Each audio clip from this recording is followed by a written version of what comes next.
Fear crept into her chest. She closed her eyes and the dream came again. In the dream, she saw her auntie's shop engulfed in flames. Thick smoke billowed into the sky and people ran around helplessly. Then, she saw the cause. The solar panel recently installed had been fitted wrongly. A fault in the wiring had sparked a fire and everything inside the shop was destroyed. Then, the scene shifted. She saw her auntie Mariam running desperately down the road after receiving a phone call that her shop was on fire. She wasn't paying attention. Her eyes were filled with tears and she didn't see the car speeding toward her. Bang!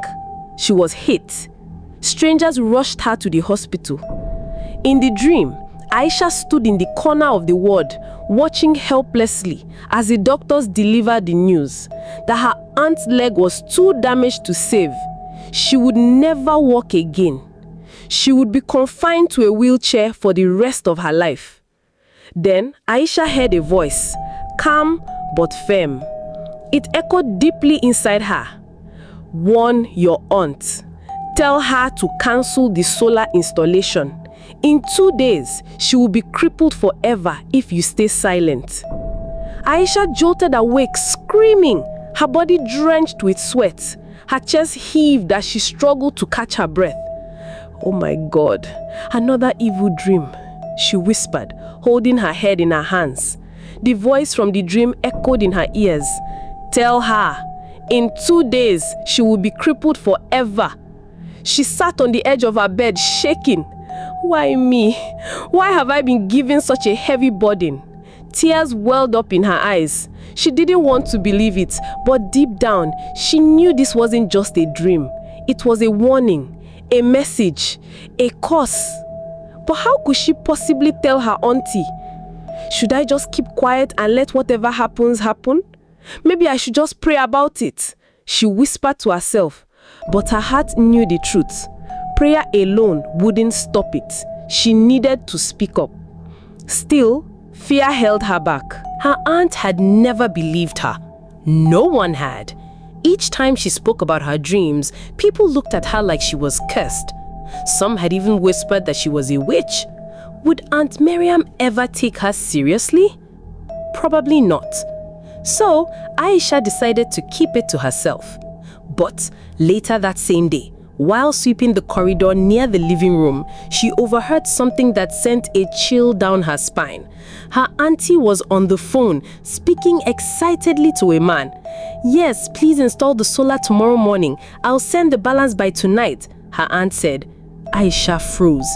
It's real. The dream is real. She is really going to install the solar. Panic filled her chest. The fire, the accident, the wheelchair. It wasn't just a dream. It was a prophecy. And now she only had 1 day left to save her aunt. Aisha panicked. Her heart pounded wildly in her chest. But then, an idea struck her. If she couldn't say it out loud, she would write it. She would put everything, the dream, the warning, the fire, the accident, on paper and leave it somewhere her aunt would definitely find it. That way, she could at least say she tried. It was the only way to free herself from the crushing guilt if the tragedy eventually happened.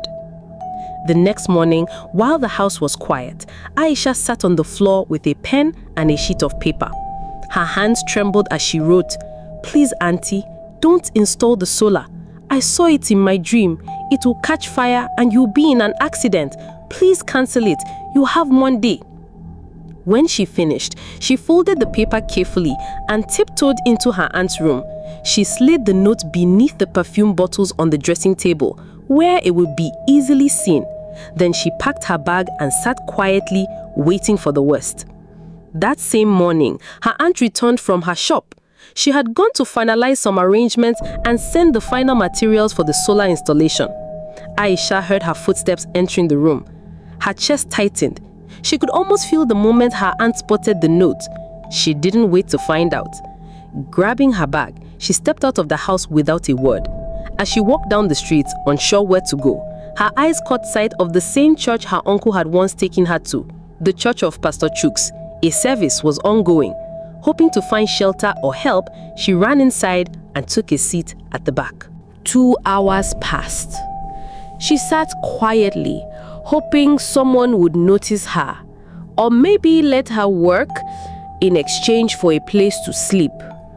But just as the service was coming to an end, a man burst through the church doors, panting and shouting, "Please, please, our Sister Mariam, has just been involved in a fatal accident near the junction by her shop. She's been rushed to the hospital." Aisha's blood ran cold. Sister Mariam, her auntie. It had happened, just like the dream. Aisha followed Pastor Chucks and a few church members to the hospital. Her heart thumped with dread. She hadn't eaten, her legs ached, but none of that mattered now. She just wanted to know if her aunt was alive. But the moment she stepped into the hospital corridor, everything fell apart. Her uncle, Mr. Idris, spotted her. "You evil child, your plans have finally worked, haven't they? You have finally killed my wife." Before Aisha could speak, his hands landed on her, slaps, punches. Her cries filled the hallway as Mr. Idris beat her mercilessly. No one stopped him at first. It was the same old accusation. She was cursed. "You're a witch. Get out. You would never bring peace to my family." Eventually, some church members pulled him back and shielded Aisha. Bruised and shaken, she didn't say a word. She simply picked up her torn bag and walked out of the hospital, tears streaming silently down her face. Once again, she was back on the streets. It was almost nightfall, and she had nowhere else to go. With nowhere to sleep, she returned to the church, cold, empty, and dimly lit. She sat quietly on one of the plastic white chairs, thinking about everything: her life, the rejection, the beatings, the burden of her dreams. Maybe Pastor Chucks was right after all. Maybe it was time to accept his offer. She told herself she'd wait till morning and give him her final answer. But that night, sleep did not bring peace. Instead, another vision came, one unlike the others.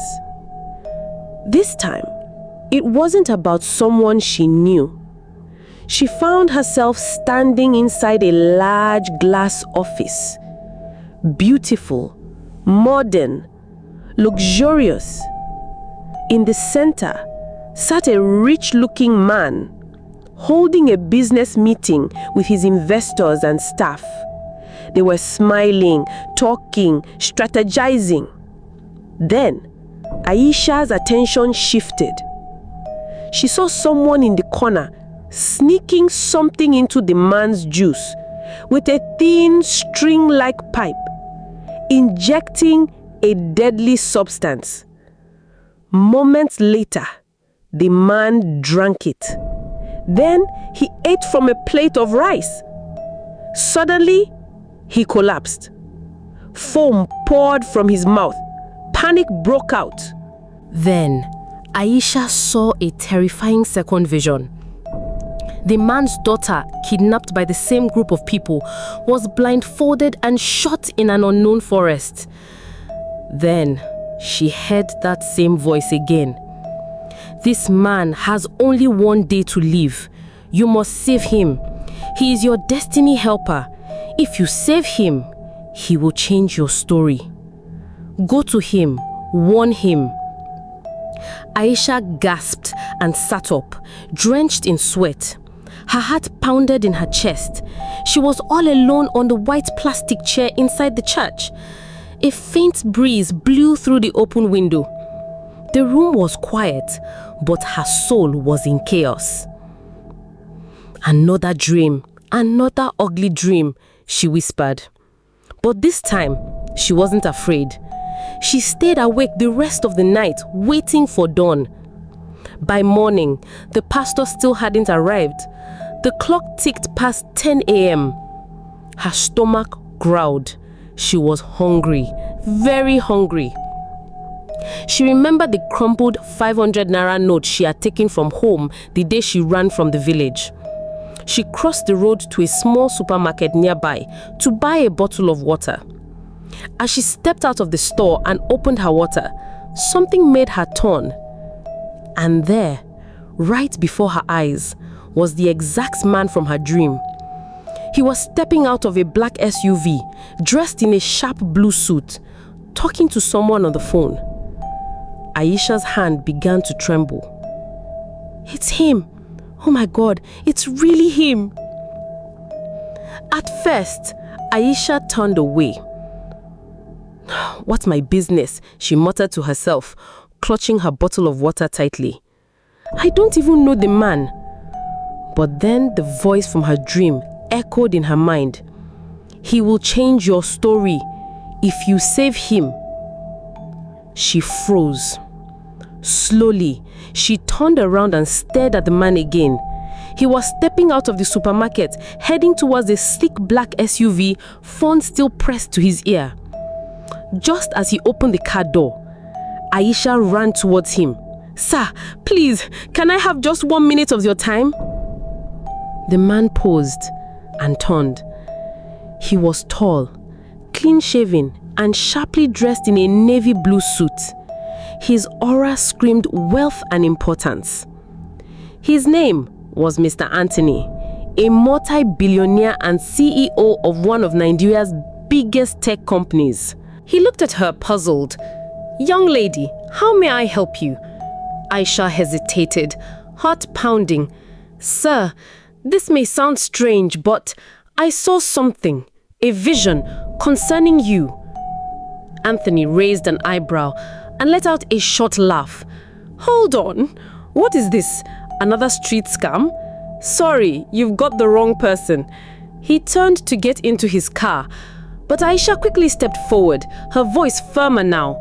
Sir, please, as you go for your meeting today, don't eat or drink anything they give you, no matter what. Anthony froze. He slowly turned his head toward her. How did you know I was going to a meeting? Aisha swallowed hard. Like I said, I saw you in my dream. You're a CEO. And today in your meeting, someone, your secretary, will use a thin string to inject poison into your drink. Please, don't take it. Don't eat the food. She paused, then added, to confirm I'm telling the truth, you have a pet in your office. Before you eat, give the food to your pet. Watch what happens. Anthony's eyes widened slightly. For a moment, he just stared at her. Then silently, he reached into his jacket and pulled out a sleek black wallet. He handed her a glossy complimentary card. Call me at 4 p.m. today, he said. Aisha nodded, pointing toward the church behind her. I'll be there, waiting.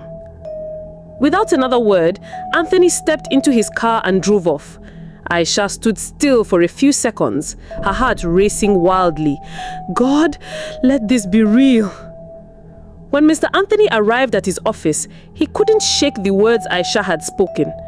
After his board meeting, his secretary brought in the food and drinks, just as usual, but instead of eating, he quietly stepped out and gave his portion to the company's watch cat and dog. 30 minutes later, he returned to find both animals lying lifeless, dead. His heart dropped. It was true. Everything Aisha had said, every single detail was real. Meanwhile, back in the conference room, his secretary was waiting impatiently, expecting the poison to take effect. She had planned to be the one to break the tragic news to the board members, the same few who had conspired with her to take over the company. But Mr. Anthony didn't return to the meeting. He walked out of the office in a daze, deeply shaken, but alive. There was only one person he needed to see. He remembered Aisha pointing toward the church. He drove straight there. Rushing into the church, he found her sitting quietly on one of the plastic white chairs. The moment their eyes met, he dropped to his knees in front of her. "Thank you. Thank you for saving my life," he whispered, tears gathering his eyes. "No one has ever believed in dreams, but you warned me and you saved me." Aisha smiled gently, her heart swelling with pride, not from praise, but from purpose. For once, someone had listened and someone had lived. Then she said softly, "But I have nowhere to go. My uncle, he chased me away because of my dreams." Without hesitation, Mr. Anthony took her home. He introduced her to his wife and children as the girl who saved my life. He gave her a room, treated her like family, and enrolled her in school. Not long after, he sponsored her to study abroad. 4 years later, Aisha was now 19. She no longer walked with her head down. She spoke with confidence, stood with purpose, and dreamed without fear. She lived in Abuja, working in Mr. Anthony's company, and was regarded as one of the brightest minds in her field.